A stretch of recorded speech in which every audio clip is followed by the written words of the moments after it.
మరో corporation chairperson Saritha Tirupathaiah గారు, మిత్రులు ఏఐసిసి కార్యదర్శి మాజీ శాసనసభ్యులు సంపత్ కుమార్ గారు, జిల్లా కలెక్టర్ గారు, జిల్లా ఎస్పీ గారు, వివిధ శాఖలకు సంబంధించిన అధికారులు, ముఖ్యంగా విద్యాశాఖకు సంబంధించిన అధికారులు, గర్ల్స్ హై స్కూల్ కొత్తకోట సిబ్బంది, కొత్తకోట మండలం నుంచి విచ్చేసిన వేలాది మంది విద్యార్థులకు మనస్ఫూర్తిగా అభినందనలు తెలియజేస్తున్నా, శుభాకాంక్షలు తెలియజేస్తున్నా. ఈనాడు చదువే మన జీవితంలో వెలుగులను నింపుతుంది, చదివే మన జీవితంలో మార్పుని తెస్తుంది, చదివే మన భవిష్యత్తును నిర్ణయిస్తుంది, చదివే మన గ్రామంలో మన ప్రాంతంలో మన ఆత్మగౌరవాన్ని నిలబెడుతుంది. ఈ చదువే మన తల్లిదండ్రుల కళ్ళల్లో ఆనందాన్ని నింపుతుంది. ఈనాడు ఆ ఆనందాన్ని నింపడానికి అవసరమైన ప్రభుత్వ పాఠశాలలో గత 10 సంవత్సరాల నిర్లక్ష్యం వల్ల అనాథలుగా ప్రభుత్వ పాఠశాలల్లో చదువుకునే విద్యార్థులు తీవ్రమైన ఇబ్బందులను, తీవ్రమైన కష్టాలను ఎదుర్కొన్నారు. అందుకే తెలంగాణ రాష్ట్రంలో ప్రజాపాలన ప్రభుత్వం ఏర్పాటు చేసిన తర్వాత డిసెంబర్ 7, 2023 నాడు బాధ్యత స్వీకరించిన తర్వాత ప్రభుత్వంలో చాలా కీలకమైన శాఖలు, రెవెన్యూ కావచ్చు, ఫైనాన్స్ కావచ్చు, ఐటీ అండ్ ఇండస్ట్రీస్ కావచ్చు, ఇరిగేషన్ కావచ్చు, రకరకాల పెద్ద పెద్ద శాఖలు ఉన్న అనుభవం కలిగిన సీనియర్లకు ఈ శాఖలను కేటాయించి తెలంగాణ విద్యాశాఖను ముఖ్యమంత్రిగా నేను నా దగ్గరే పెట్టుకున్నా. ఆనాడు చాలామంది మీరు revenue, finance, IT and industries లాంటి శాఖలు తీసుకుంటే బాగుంటుంది కదా, ఎవరైనా ముఖ్యమంత్రులు ఈ విధంగానే తీసుకుంటారు, గతంలో ఉన్న పాలకులు రెవెన్యూ, ఫైనాన్స్ లేదా ఐటీ అండ్ ఇండస్ట్రీస్ ముఖ్యమైన శాఖలన్నీ వాళ్ళ దగ్గరనే పెట్టుకున్నారు, వాళ్ళ కుటుంబ సభ్యుల దగ్గరనే పెట్టుకున్నారు, మీరెందుకు విద్యాశాఖను పెట్టుకున్నారని నన్ను చాలామంది అడిగినారు. నేను ఒకటే సమాధానం చెప్పిన, ఆనాడైనా ఈనాడైనా ఈ తెలంగాణ రాష్ట్ర భవిష్యత్తు ప్రభుత్వ తరగతి గదుల్లోనే ఉందని నేను సంపూర్ణంగా విశ్వసిస్తున్నా.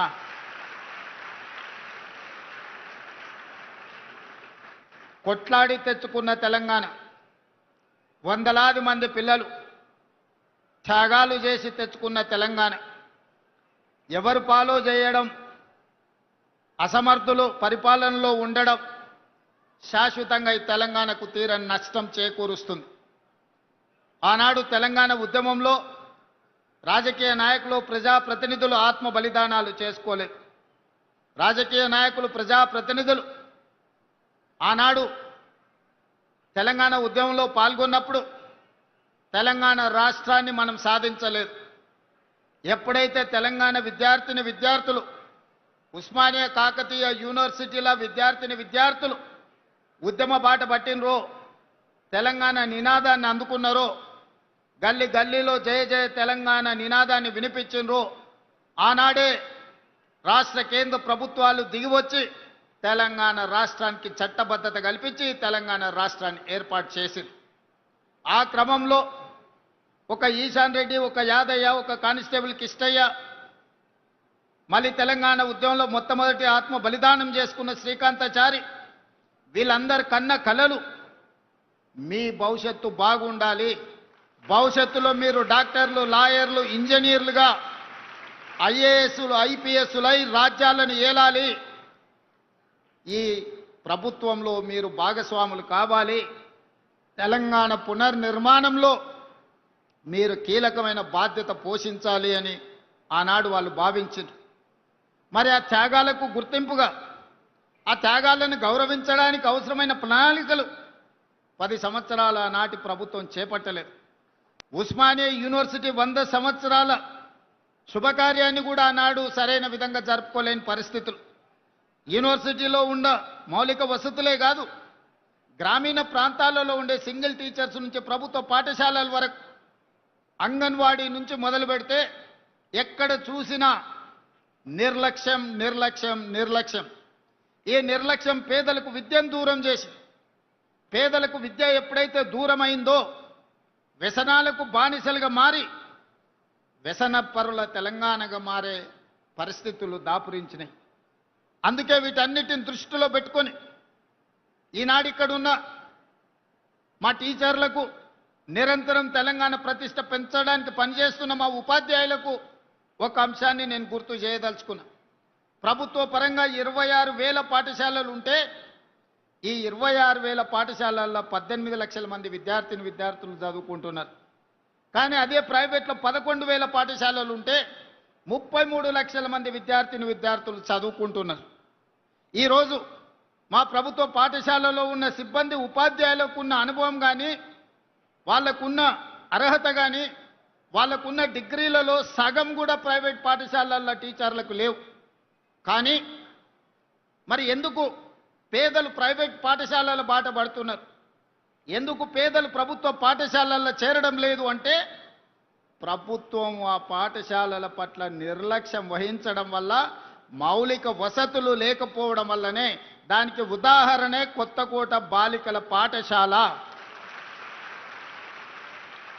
2023 కంటే ముందు ఇక్కడున్న పరిస్థితులు 350 మంది స్టూడెంట్స్ చదువుకునే ఈ పాఠశాల హైవేలో ఉన్న కొత్తకోటలో, చైతన్యం ఉన్న కొత్తకోటలో కనీసం పిల్లలను చదివించడానికి తరగతులు గదులు లేకున్నా గొప్ప గొప్ప నాయకులుగా చెప్పుకునే వాళ్ళు, ఇంటి పేరు నీళ్లను పెట్టుకున్నోళ్ళు, కానీ చదువుల గురించి ఒక్కసారి కూడా ఆలోచన చేయలే.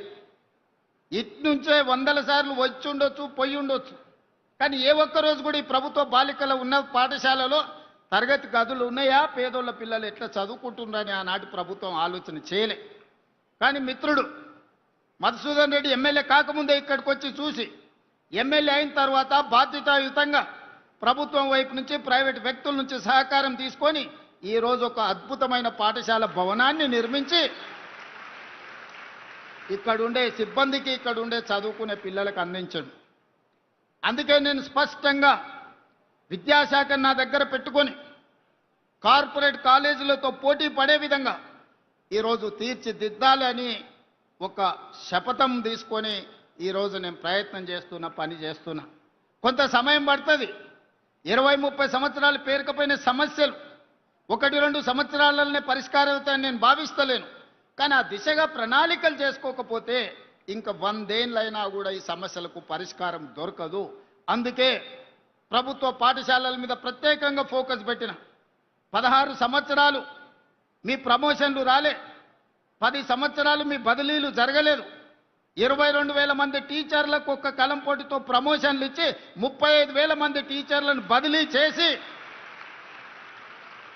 317 జీవోలో చెదిరిపోయిన కుటుంబాలను ఒక దగ్గరికి చేర్చి మొదట చదువులు చెప్పే ఉపాధ్యాయుల యొక్క సమస్యలు పరిష్కరిస్తే వాళ్ళు ప్రశాంతంగా మనసు లగ్నం చేసి పేద పిల్లలకు చదువు చెప్తారన్న ఆలోచనతోటి మొదట టీచర్ల సమస్యలు పరిష్కరించిన. సామాన్యంగా ఒక కలెక్టర్ను ట్రాన్స్ఫర్ చేయడం అత్యంత సులువు, ఒక టీచర్ను బదిలీ చేయడం అత్యంత కఠినమైన సమస్య. ఎందుకంటే టీచర్లు చాలా చైతన్యం ఉండి రకరకాల లీగల్ లిటిగేషన్స్ సృష్టించగలిగిన తెలివితేటలు టీచర్లకు ఉన్నాయి, సంఘాలు బలంగా ఉన్నాయి. కానీ మేము చేసిన బదిలీలో, మేము ఇచ్చిన ప్రమోషన్లలో చిన్న లిటిగేషన్ లేకుండా 100% టీచర్లు ముందుకొచ్చి ఈ ప్రభుత్వం ఒక మంచి ఉద్దేశంతో ఈ చర్యలు చేపట్టింది, మేము సంపూర్ణంగా అండగా నిలబడ్డామని చెప్పి టీచర్లు వచ్చారు. ఈరోజు 1,00,000కు పైగా ఉన్న టీచర్లు, దాదాపుగా 30,000 కోట్ల రూపాయల బడ్జెట్ మన తెలంగాణ విద్యార్థుల యొక్క భవిష్యత్తు తీర్చిదిద్దడానికి నిరంతరం పనిచేస్తున్నారు. దీనికి మా టీచర్లు కష్టపడుతున్నారు. ఫలితాలు కూడా మనం చూసినాం. ఒకప్పుడు 29 రాష్ట్రాలు, 7-8 యూనియన్ టెరిటరీల్లో విద్యాశాఖకు సంబంధించి కేంద్ర ప్రభుత్వం ఇచ్చే నివేదికల్లో తెలంగాణ రాష్ట్రం యొక్క స్థానము చివరన 35-36వ స్థానంలో ఉండే. పోయిన నెల కేంద్ర